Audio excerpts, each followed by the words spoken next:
date doesn't show up? I would recommend sitting down and enjoying that meal or having that drink. Funny story about getting stood up. So I had a date with this girl that I had to cancel on a long time ago because I ended up getting a relationship. And I told her ahead of time, hey, look, I'm going to give this girl a chance. And the girl that I gave a chance to, it didn't work out with her. Like, we were exclusive like a couple weeks, and I had to cut it off because it wasn't the right thing. And then I went back to that other girl and I said, hey, look, it didn't work out, but, I'd love to plan something with you.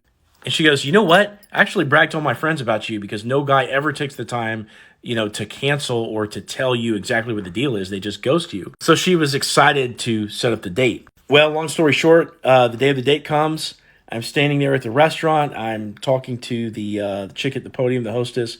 And of course, the chick never shows up. I check in with her and, nothing. Now, since then, I've learned some lessons about, getting ghosted and how not to get ghosted. Make sure that you're getting women on the phone instead of setting dates over text. Make sure that you're having the chance to do a FaceTime or something like that to really provide some level of connection before you actually meet up. Because people that you meet off the internet that are still strangers that you never have anything, any other communication other than text with, they're very likely to flake. So anyway, the hostess is trying to get me to come in and do exactly what Lee said in the beginning of the video, which is to just come in and enjoy a meal anyway. But I thought to myself, I don't want to spend money if a girl is going to be here with me. So I started to go home.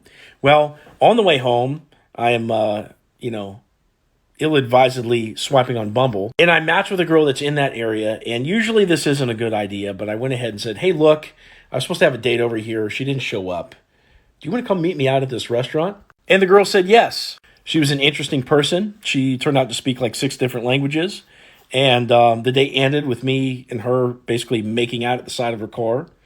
And it was a fun time, but it was cool because I recouped the night. Now, this story could have ended a lot better had I knew a little bit more of the principles back then. And that's the kind of thing that I aim to help guys out with so that you never have to get stood up. So if you want help with your dating life, you can click into my profile. There's a link in there. And in my Stan Store, you can either ask me a question, book a call with me, or apply for coaching where I'll take you under my wing and I'll teach you everything you need to know so that you never have to go through this kind of stuff over the next 3 months, and we'll transform your dating life. You'll be getting, 3, 4, sometimes even more than that dates per week with the women that you are really into.